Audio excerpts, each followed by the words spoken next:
Vande Bharat express হাওড়াতে বিকাল 3:50 ছেড়ে রাত্রি 10:40 নাগাদ 532 কিলোমিটার রাস্তা অতিক্রম করে পাটনা জংশনে পৌঁছায়। রিটার্ন জার্নিতে এই ট্রেন আবার সকাল 8টার সময় ছেড়ে 2:35 নাগাদ হাওড়া জংশনে পৌঁছবে। মোট দূরত্ব 532 কিলোমিটার, সময় প্রায় 6 ঘন্টা 35 মিনিট। যাত্রাপথে হল্ট 8টি।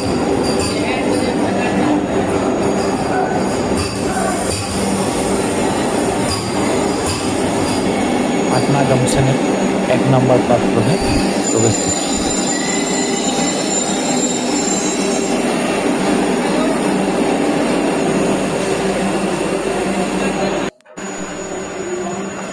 রাঁচি পাটনা বন্দে ভারত এক্সপ্রেস রাঁচি থেকে বিকেল 4:15 ছেড়ে 10:10 নাগাদ পাটনা স্টেশনে প্রবেশ করছে। আবার রিটার্ন জার্নিতে সকাল 7টাতে পাটনা থেকে ছেড়ে দুপুর 1:05 নাগাদ রাঁচিতে প্রবেশ করবে।